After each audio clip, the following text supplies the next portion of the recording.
Bismillahirrahmanirrahim. Teman-teman sekalian yang dirahmati Allah, pada video kali ini kita akan membahas tentang fikih muamalah yang berkaitan dengan maklar atau perantara dalam transaksi jual beli. Ini ada satu pertanyaan yang akan kita bahas secara khusus pada video kali ini. Bunyi pertanyaannya sebagai berikut. Assalamualaikum Ustadz, bagaimana hukumnya maklar tanah? Kita menaikkan harga dari harga penjual atau pemilik barang. Yang kedua, andaikan sah, bolehkah keuntungan itu dipakai untuk umroh? Nah, teman-teman sekalian, dalam pertanyaan tersebut setidaknya ada 3 poin yang akan kita bahas. Yang pertama adalah tentang hukum menjadi maklar. Yang kedua, hukum maklar menaikkan harga dari harga yang diminta oleh pemilik barang. Dan yang ketiga adalah hukum menggunakan harta yang didapat dari jasa maklar.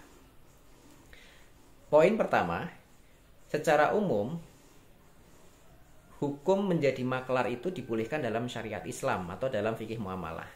Karena sejatinya jual beli di dalam Islam itu bisa berupa jual beli barang, dan yang kedua bisa jadi jual beli jasa.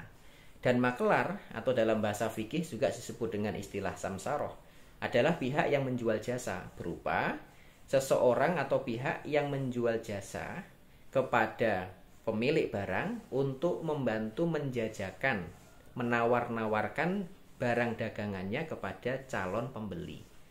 Karena sejatinya tidak semua orang yang ingin menjual barang itu bisa menjual barangnya dengan baik, sehingga dia butuh jasa orang lain. Nah, jasa itulah yang sering kita sebut dengan maklar atau perantara, atau dalam bahasa fikih disebut dengan istilah samsaroh.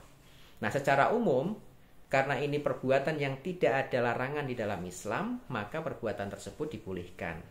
Karena pada dasarnya di dalam muamalah Islam itu dikenal dengan kaidah al-aslu fil muamalah al-ibahah hatta yadulad dalil ala tahrimi. Pokoknya semua hal yang berkaitan tentang muamalah, jual beli, transaksi utang piutang dan lain-lain, semuanya dibolehkan sampai nanti ada dalil yang mengharamkan.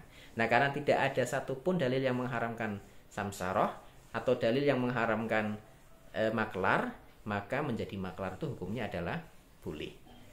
Nah, yang kedua, bolehkah seorang maklar itu menaikkan harga dari harga yang diminta oleh pemilik barang? Nah, pertanyaan ini teman-teman sekalian bisa dijawab iya, bisa dijawab tidak, tergantung kondisi. Nah, kalau dari awal transaksi, karena nanti hubungannya adalah pemilik barang dengan si perantara atau maklar tadi adalah hubungan kesepakatan. Tergantung seperti apa kesepakatannya. Saya berikan ilustrasi yang pertama. Jika pemilik barang itu membebaskan si maklar untuk menentukan harga tertentu, berarti maklar punya hak untuk menaikkan harga sesuai dengan keinginannya. Misalkan ada tanah yang dijual oleh seseorang, si pemilik barang bilang saya butuh uang 1 miliar dari tanah yang akan saya jual ini. Nah, kamu saya berikan hak untuk menjual dengan harga berapapun, yang penting nanti harga 1 miliar itu masuk ke saya, selebihnya kamu yang ambil, gitu. Ini kalau si pemilik barang memberikan hak sepenuhnya kepada perantara, kepada maklar untuk menaikkan harga sesuai dengan yang dia mampu. Pokoknya saya pengen tanah ini terjual dengan harga 1 miliar karena saya tahu pasaran di sini sekitar 1 miliar. Nah, kamu sebagai perantara, sebagai maklar boleh menaikkan sesuka kamu. Yang penting tanah saya laku, 1 miliar kembalikan ke saya sebagai harga jual, dan nanti selebihnya itu menjadi hak milik kamu. Nah, kalau maklar itu mendapatkan hak seperti itu, berarti maklar boleh menjual dengan harga semau dia, karena dia sudah mendapatkan persetujuan harga terserah dari pemilik barang, gitu. Berarti kemungkinan keuntungan yang didapatkan oleh maklar itu adalah kelebihan harga dari harga yang sudah dipatenkan atau harga dasar yang sudah dibuat oleh pemilik barang, gitu. Harga saya pengen 1 miliar. Berarti kalau ada 1 miliar 200, berarti 200-nya itu menjadi haknya perantara atau haknya maklar. Itu kalau diizinkan oleh pemilik barang, gitu. Atau contoh yang kedua, ini yang paling sering di tiket-tiket pelayanan transportasi, misalkan bis. Itu kan setiap kota itu ada calo-calonya atau ada agennya. Agen itu sebenarnya posisinya adalah sama sebagaimana maklar tadi. Dia menjualkan barang milik orang lain. Tapi biasanya kalau di dalam transaksi tiket bis, tiket kereta itu, pemilik barang yaitu PO bis itu sudah punya harga. Saya menjual tiket dari Bandung ke Jawa Timur itu harganya 300. Jangan pernah naikkan. Saya akan memberikan upah kepada kamu berupa persentase dari nilai yang tadi saya tetapkan. Misalkan harga tiket 300, kamu dapat 10% dari 300.000 itu. Maka kalau seperti ini bentuknya, maklar tidak boleh main harga. Karena si pemilik barang atau pemilik tiket tadi itu, PO bisnya, sudah punya harga paten, jangan dirubah-rubah. Nanti kamu akan mendapatkan keuntungan dari jual beli ini, persentase dari nilai jual. Kalau tadi nilai jual yang saya minta wajib 300, kamu jangan menaikkan.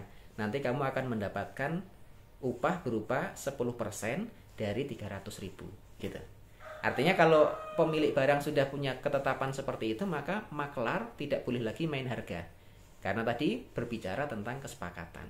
Nah, tentang bicara seputar fikih muamalah termasuk jual beli ini, hubungan antara pemilik barang dengan maklar, itu secara umum bisa kita ambilkan satu kaidah yang itu juga dari hadis Nabi Shallallahu Alaihi Wasallam, fima makna al-muslimuna ala syurutihim, bahwa hubungan antara muslim dengan muslim yang lain itu terikat dengan kesepakatan-kesepakatan.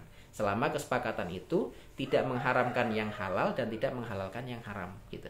Nah, termasuk dalam hal naik turunnya harga yang sudah ditetapkan oleh pemilik barang itu tergantung kesepakatan tadi itu. Kalau pemilik barang bilangnya, ini harga saya minta harga dasarnya 1 miliar. Selebihnya kamu jual dengan harga buatan kamu sendiri, silahkan, nanti kelebihannya itu milik kamu gitu. Tapi kalau yang skema yang kedua, kalau kata pemilik barang, pokoknya saya pengen kamu menjualkan tiket saya harganya 300.000, jangan dilebihkan, jangan dikurangi, pokoknya 300.000 itu saja menjadi harga milik kamu, apa milik saya. Nanti keuntungan yang saya berikan kepada kamu berupa persentase, berupa 10% dari harga jual tiket gitu. Kalau ini sudah ditetapkan, maka si maklar nggak boleh main harga gitu. Kemudian poin yang ketiga, bagaimana hukumnya seorang maklar menggunakan harta yang didapat dari jasa maklar tadi? Kalau cara dia menjual sesuai dengan kesepakatan yang sudah dibolehkan oleh pemilik barang, maka harta yang dia dapatkan dengan menjual jasa maklar tadi adalah sah dan halal. Artinya kalau barang yang kita dapatkan atau keuntungan yang kita dapatkan dengan cara yang baik dan halal, maka semua kegiatan ibadah kita, semua kegiatan harian kita boleh diambil dari hasil maklar tadi. Nah, itu teman-teman sekalian yang dirahmati Allah, semoga video yang sederhana ini bisa memberikan kita pencerahan. Demikian, Assalamualaikum warahmatullahi wabarakatuh.